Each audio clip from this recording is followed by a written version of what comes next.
Jo Perrott, founder of the Ladies Working Dog Group. Are you feeling stuck with your gun dog training? Trust me, you're not alone, and that's exactly why you need to be here. Every week, we're bringing you the best tips and hacks to make training your gun dog easy peasy. We'll keep it straightforward, no fuss, just actionable guidance that you can put straight to use. So let's get started. Hello and welcome to another episode of Found It, Fetched It. This week, I'm going to be talking about how to navigate when your dog's behaviour feels out of control. How are we this week, Claire? I'm very well, Jo. How are you? I'm feeling good, and I think this is that everybody will be able to relate to a little bit. Let's talk a little bit about where does the sign start that we are missing dog's behaviour that's going to lead to this feeling in the end of being overwhelmed? Yeah, this is where very often the owner of the dog won't actually realise that there is a problem until the problem becomes a problem to them. So what I mean by that is the dog may have been regressing in certain areas in the home, in the garden, way before the thing that the owner deems a problem happens. So a good example of that would be recall. So a lot of the times when I'm contacted about dogs with recall problems, the owner gets in touch when something bad has happened. Perhaps the dog has chased wildlife or has run out of the house into the road, or the dog has ran up to another person or dog and got itself into trouble. And that's, for the owner, the moment when they realise they have a recall issue. However, in 99.9%, probably 99.999% of the time, actually, the recall has been breaking down for much longer. It's just that these were tiny little nuances, little signs that perhaps the owner overlooked. So perhaps it is that the dog had ignored the recall in the garden, and the handler or owner, instead of doing something about it and going out and getting the dog, thought the dog's in the garden, so it's safe. I'll just go in and he'll come in when he's ready, without realizing that these little things that are happening in the home and the garden are actually what contribute to that end result where the owner really thinks, oh no, I have a problem. So reflecting on your expertise, what are some of the sort of insights you wish dog owners knew? Because if it's your first dog, you don't know what you don't know. We say this all the time. So what are some of the first sort of insights you wish they knew earlier about dogs' behaviour? Yeah. Okay. So the first thing is always be very mindful and considerate to, are you in a learning phase with the dog? So are you teaching the dog something?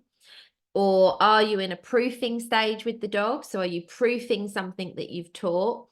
Or are you at the point where it's a trained response? And so the dog has learned it and it's been proofed in various scenarios, circumstances, and environments. So knowing those things is really important in the beginning. If you're working with a dog who's learning, then it's really important that the owner is setting the dog up for success as much as possible. If you're in the proofing stage, it's important to build up the 3Ds are a good example of that. So the distance, the duration, and the distraction level, build them up through the proofing phase. And still, you want to a point, be setting your dog up for success, even though you are stretching the dog a little bit. But when you've got to a trained response, when the dog knows the thing, they know the cue or the command or the exercise, and it's been proofed, but they're failing to do it, it's then being able to unpick and say, what were the signs that this was happening before it all went really wrong? If, for instance, in the house, you are asking your dog to do something and the dog doesn't do it, you need to be following through to ensure the dog does do it. Otherwise, don't ask the dog to do it. So an example of that might be if, for instance, you were cooking and you wanted the dog to sit on their bed whilst you were cooking, and you're treating that as a stay with distractions. Okay, let's just say you've put your dog there, you've asked them to stay, and you're treating this as a stay with distractions, and your dog keeps getting up. You have to put the dog back. Okay, you have to be consistent in the message you're giving the dog. If the dog just gets up and wanders off during that, the dog is learning that they can ignore that stay command or cue, and that they can get up and wander off. And then the owner might not realize that little thing, that little behavior in the home has crept into their, let's say, formal gun dog training, and the dog is no longer sitting steady while exciting things are happening around them. But actually the dog learned in the house that actually when you asked it to stay there, you didn't mean it. Does that make sense? Yeah, and it's easily done. In fact, for example, you could be cooking, asking for a stay, they wander into the living room and you think, oh, it doesn't matter, they're out of the way anyway. And it's more of an oversight rather than you undoing your training on purpose.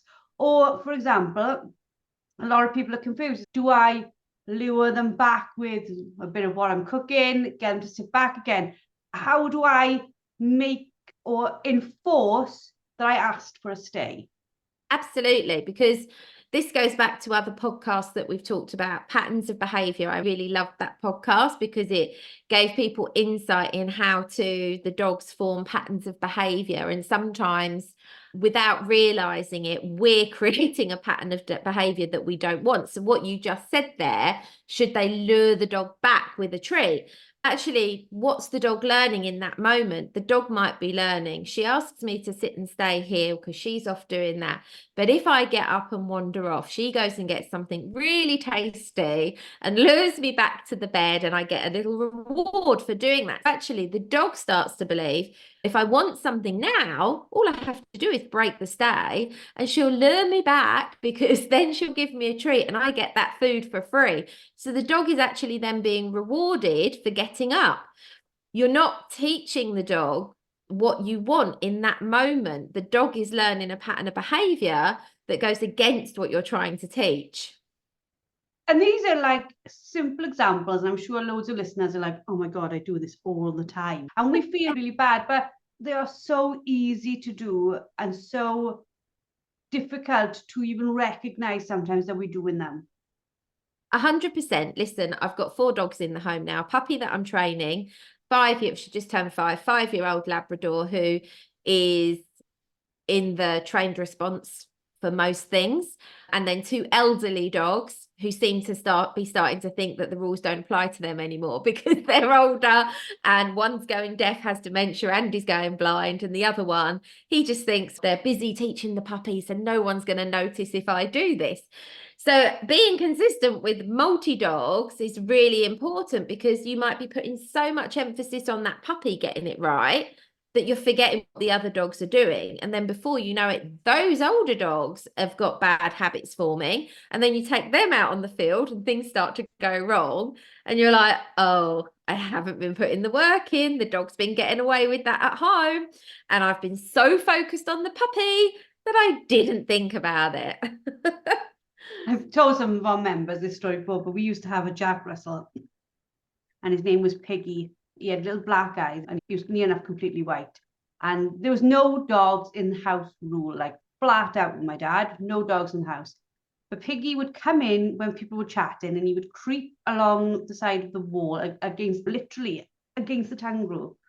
And my father would say, stop talking to us all. And the dog would freeze, like his leg could be in the air, and he'd freeze and he would not make eye contact with that table. So Dad would say, start talking. We'd all start talking, and he'd creep. And he would use the conversations around the table as his distraction to get in front of the fire. If Dad was in a good mood, Dad would laugh and Piggy would make it to the fire. If Dad was in the animals outside, or my wife was napped me off mood, it would be like, Piggy, out. And he'd turn around and he'd go out. But then he'd start it again. And now listening and talking to you, it's like, that was almost, it wasn't a game to him because he wanted to get in front of the fire, but it was almost a pattern of behavior. He knew he was going to succeed sometimes, so it was worth keeping on doing it, wasn't it? Absolutely, 100%. Dude got into a little bit of a habit of, he would lay on his bed perfectly. This is funny.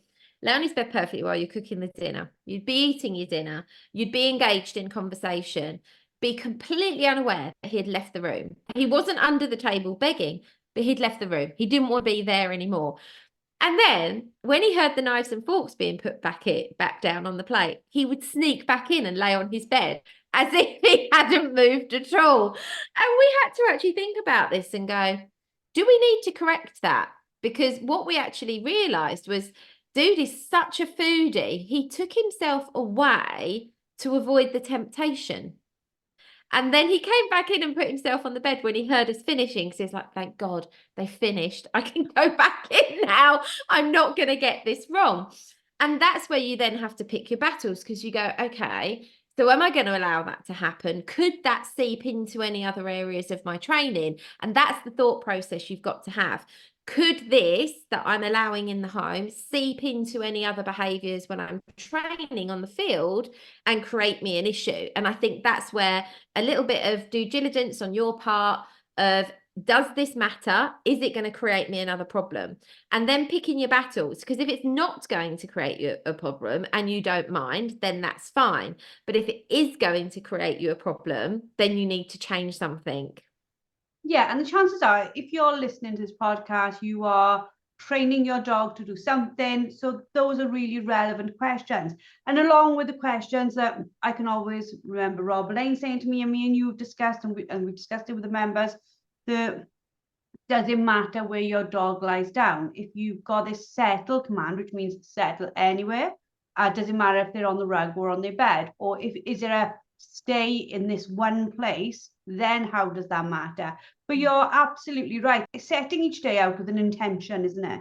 It is. It's setting each day out with an intention, and also setting your dog up for success as much as you possibly can. And always just being mindful it is so important to be mindful as to whether your dog is in the learning phase, in which case you can't be complacent with anything. The dog's in the learning phase. You've got to be on the ball when the dog is in that phase. The proofing phase, so you might go, today I'm going to take this sit or this stay, and I'm going to take it to an environment where there's more distractions. You don't want to be doing that if your dog can't do it in a low distracting place. So during the proofing phase, you've got to be mindful that you're not going to undo a lot of the good work that you've put in during the training learning phase for the dog. And then once it is a trained thing, you're actually proofing it for life, because every time you then go and do it somewhere else, that's then testing that thing under a different circumstance. And so the learning never stops. It never stops. Yeah, because even if you think of an environment that you've been in 1,000 times, it still changes when it could be what season of the year it is, what animals are around, what people are around. And we've always got to stay on the ball. There's always things going on that we are not seeing or we are not aware of. This keeps on going back down to our awareness of our situation. This is where reading your dog's body language is really super important, because if you think about it, for the dogs, they are smelling things that we're not even aware of. They're picking up on what other dogs have been through that area, what wildlife has been through that area, the scent on the ground, the scent in the air. They're picking up on things that we are not aware of. So we're aware of so many minuscule things compared to the dog. Compared to the dog, we're aware of, oh, there's a car just gone past. Oh, that dog was aware of that car coming a long time before we were. Their hearing is better than us. They would have picked up scent. So the dogs are aware far before us. And so it's down to us to read the dog's body language to see if the dog is picking up on something. So a good example of that would be with a young dog, a novice dog that I'm maybe trying to create a really solid stay, because I'm doing steadiness training. I'll be watching the dog's body language. And if I can see the dog's nose start to twitch, its head start to move, I'm doing things with my head that nobody can see because it's a podcast. But the dog's nose is starting to twitch, the head is moving around, you can see the tail starting to move. For me, that would be the moment where I'm going to return to the dog and praise them and release them before they make a mistake. So I've got to read the body language to be aware of what's going on in the environment, in the atmosphere, that might be affecting the dog's performance that I'm not aware of. So we're reliant on watching the body language to do that. And within our masterclass with the membership, we go in depth on how to read that body language. Yeah. But for people who are like listening on here and they've maybe not watched that yet, or they don't have access to that at the moment, What sort of proactive steps do you suggest for owners to address the behavioural issues once they've acknowledged their role? So if you listen to this, you go, okay, I'm going to start being a little bit more serious now. It doesn't need to suddenly become, you don't have to become like a dictator with your dog, do you? You need to just reinforce. Yeah, absolutely. It's consistency. We talk about it all the time. It's consistency in the messages we're giving the dog, the training we're giving the dog. So if something has gone wrong, let's just use recall as an example of that because it's such a common one. Let's just say you've had a one-off recall disaster. That could have been a one-off. That could have been a one-off, but goes back to something that I always like to say to my clients. If something goes wrong twice, you need to change something on the third time to get it right. Or if something happens twice that you don't like, you're going to have to be mindful that it doesn't happen a third time. The more times a dog performs a behavior or an action, the more that is likely to become a habit. If your dog has failed to recall in one area twice, I would definitely be putting some management in place for that. I would be putting a long line on the dog or keeping the dog on a lead, and I would be doing obedience in that area to ensure that my dog is listening to me. But alongside that, I'd be thinking to myself, okay, is there anything going on in the home that is contributing to this? Or is this environmental? Is it something to do with what the dog is picking up on? Have I proofed my recall training enough for this environment? So it's analysing everything and deciding whether you have trained it enough for that environment, whether you need to go back a step in the training to make sure you get that solid, or is it a case that in the home your dog has been learning to ignore you, or in the garden your dog, and so it's just filtering through. So it's being mindful, but if it's happened twice, you've got to stop it happening a third time. Otherwise, you're starting to get a habit forming there that you don't want. I know there's probably lots of listeners thinking, oh my God, this is all my fault, or feelings of guilt. We talk about it quite a lot. It's people take all the onus on themselves. I have ruined my dog type of thing. How can we guide owners to realize it's just part of the process? So dogs are another species, and I think we have to remember this. People humanize dogs too much and they expect them to behave like a human would. But because if you think about it, the things we've just spoken about, the fact that they can smell things that we can't smell, they can hear things way further away than we can hear them. They're contending with a lot more than what we realize they're contending with. So you can't be blaming yourself. It's just being mindful. And if it has gone wrong, then just analyze where that's gone wrong. And that's the point to then go, okay, how can I stop it going wrong again? And how can I start to remedy this? But it's not worth beating yourself up about or feeling guilty about, because we're working with another species. And so they will do things from time to time that maybe surprise us or catch us off guard, because there's things going on in their heads and in their world that we're not aware of. When I wrote my book, you've written books as well. I had a set amount of words, and then the final draft was like 16,000 words over, right? And I was like, oh God, that's a lot. And then I thought, but the reality is you could talk about this in depth all the time. People have to stop taking the blame, because if I look at our organization as a whole, the people who fail, shall we say, they don't fail, or the people who struggle the most and spend the most time struggling with their dog are the ones who feel incredible guilt for everything that's going wrong with the dog. They are the people who suffer the most. We see it all the time, don't we? Yeah, absolutely. And I think the thing is as well, okay, so there might be things going wrong. That's training. That is training for you. If everything went perfect, everything's learned. So if the dog is making mistakes, you're still in training. You're still in training. And even when the dog is trained, they will occasionally make mistakes. And we as humans will also make mistakes. And that's okay. We're not perfect, and the dogs won't be perfect either. And I think it's just taking a bit of a breather and not being so hard on yourself, and also appreciating the things that are going right. In a training session, let's just say you did a 30-minute training session with your dog, and your dog did 8 stunning retrieves, okay? But then something that distracted the dog and the dog ran off and ignored the recall.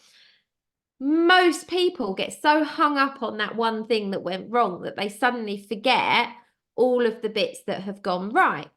But for me, it's if something goes wrong, you've then got to reset, and you've got to then set the dog up for success the next time so that they don't repeat that. And that's part of the learning process. That's then the dog learning that thing you just did. You can't do that. This is how we do it, remember?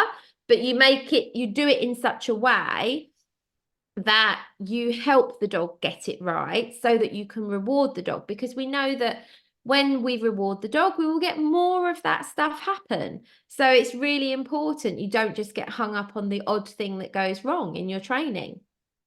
And we know as well, don't we? There are dogs where new owners, as they learn, the dog learns alongside them. And yes, they have blips, but everybody learns together. But then you have owners where the reality of it being is, through no fault of their own, they've just ended up with a dog that can be incredibly hard to teach, can't they? Absolutely. The thing is, every dog is different. We say this every time. Work with the dog in front of you. Every dog is different. And I think you can really struggle to not compare what you're doing with your dog with what somebody else is doing with their dogs. We all go through that, and especially with dogs' ages, people are like, what should my dog be doing at this age? And that's irrelevant, really, because it depends on how quickly your dog is absorbing the information, how quickly your dog is able to then do that behavior in different environments, and how long that proofing takes you, your capability of a handler, your time, how much time that you have to give to the training. And that doesn't mean that the more time you give, the better. That's not always the case, but time will make a difference. And I think every dog is just so unique, and you come across pitfalls in your training. You absolutely do. Rose was so easy to train in her gun dog skills for the first sort of 3 years. And when she started having phantom pregnancies, her training got harder. And then after she had puppies, and we sadly lost the puppies, her training got harder. And there have been troughs that I didn't expect in the training. And so it's overcoming those things. But actually, overcoming those things makes you a better handler. If your dog did everything perfectly for life, you would learn very little. And then if your next dog was really difficult, you're going to be in for a bit of a shock. Whereas if your first dog is really hard, you're going to learn a lot. I can remember with one of my horses, it was when I was young enough to not really know what I was doing. She was the first horse, her name was Tara. She was the first horse where I was aware as a child that I was learning, if that makes sense. Yeah. And everybody said to me, oh, she's a push button pony. Like I'd literally go into a show ring and I would compete in show jumping, and she'd win. She'd literally win. Wherever I took her in, she'd win. And she made me look amazing. And then after I had a horse first one was called Bramble, who was, and I'll use the word, she was a pig. And I hated her. I couldn't get on with her. And months later, Dad sold her and bought me another horse. But I was brought to the awareness very quickly that whilst I had been on top of Tara, I had not been riding Tara. She had been schooling me. She had just literally taken me around. And there was actually nothing to learn from that. So sometimes, while I think it's great and it's fabulous when things are all going perfectly and you can't have anything to complain about, afterwards, the next dog, because there normally is a next dog, if they are a little bit more difficult, you are going to wish the dog before was a little bit harder to teach you that bit more. Yeah, and I've seen this happen so many times with clients. They'll have their first dog and they get really lucky with that dog, and it's super easy to train, and they're like, this dog training malarkey's easy. And then perhaps they decide that actually, because that was easy, or because they enjoyed it and it was fun and easy, they might go for a slightly more hotter breed or a slightly more hotter line of the breed, and they get the next dog and they're like, oh, this is so different. And they feel like they've got a wild child. And actually, they learn more from that dog, really. It might be a bit harder, it might feel more challenging, it might take a bit more time, but actually, they learn so much more from that dog. And they will really appreciate the first dog as well, because they're like, you were just lovely to train, you were so easy to train. But they will really appreciate the second dog when they get through those challenges, because they've learned so much more. They've been challenged in different ways and learned so much more. And so with that comes a lot of pride when you get there in the end. I always say to my son, my middle child, I always say to him, if you had come first, the rest wouldn't have been here. Because Scarlett was a breeze. Slept through from 3 weeks old. Just a breeze. Never give me a moment's problem. She still doesn't give me a moment's problem. And then he came along and I was like, oh my God. It was like 5 years between them. I'd had 5 years of perfect, like gold stars galore every day. And then he came along and he went, so you want to be a mother, do you? Which is not. But yeah, he told me loads. And then the third came along and now I look around and I think, I am better with you because of him. Charlotte taught me a lot, but he taught me a lot more.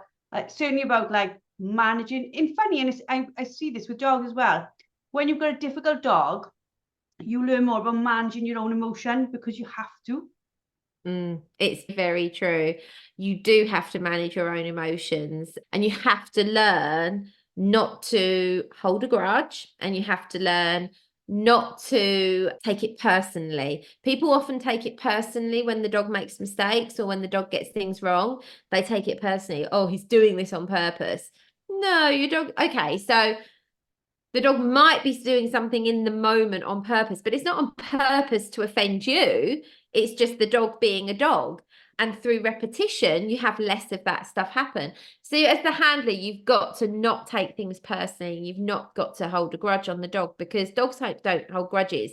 And dogs forgive us for so many mistakes that we make in our handling. So we have to give the same back to them in their training. Yeah, because I'm sure there's many times my dogs look at me and go, look, I know when you were Ed, you know what you're asking me to do, but I've got no clue. So could you make it a little bit clearer, please? Oh, 100%. And I think the thing is, thank goodness that dogs read body language as well as they do, because sometimes we've all done it. You've given your dog a verbal cue or command alongside a physical cue or command, and the thing that's come out of your mouth is not the thing you meant to say, but the dog got it right because your body language was so good. And so thank goodness the dog can do that, because otherwise it would be very confusing. To wrap up another amazing podcast episode, looking back on sort of your own experience, what lessons do you think that you've learned that have shaped your approach as an owner and trainer? What are the things that are now like ingrained? I'm sure you've touched on many of them throughout this episode, but what are sort of the fundamentals for you? Yeah, absolutely, to not hold a grudge and to have a sense of humour when I'm training my dog, to a point, to appreciate whether the dog is in the learning phase or the proofing stage, or whether we are essentially working with a trained response, but remembering that even though it's a trained response, training is for life, so it will occasionally go wrong. Never holding a grudge on the dog when they make a mistake, and having the ability to review what's happened and be really honest to say, okay, am I missing something here? Is there something else going wrong that is creating this that I'm seeing? But also to get an outsider's perspective on it and tell you if they see something, but also videoing myself so that I can see my body language, my dog's body language. Because in the moment when you're there working that dog, you're so close to it, sometimes you can't see it. Does that make sense? So I find that videoing myself or getting somebody else to have a look helps me see the things that I can't see in the moment. Yeah, and I think when we touched on emotion, but I think when you are wound or frustrated or guilty or upset or all those negative emotions, it's very hard to see what's going on anyway, isn't it? You just, your mind's almost blocked to reading a situation. Whereas when you are calm and you are patient, and we talk about mindful quite a lot now, you're in the moment, it's far easier to see those tiny little things then, because your mind is open to it. Yeah, being in the moment is so important. You cannot train your dog effectively and efficiently if you're not there in the moment with the dog. You can't be holding on to something else that's going on in your life, or stressing and worrying about something. You have to be with the dog in that moment. And if you're not in that right mindset, the best thing you can do is not do that training. Do something that you both enjoy together and connect with your dog. And to connect that back to where we just started the podcast, when all these things are going on in the home that you may not be aware of, it's probably because you're not mindful. When you're cooking food, you're thinking about food, you're not thinking, where's the dog? So it's just making yourself be a little bit more aware in the training phase, so that you've got a chance to put it right at the start. Absolutely, 100%.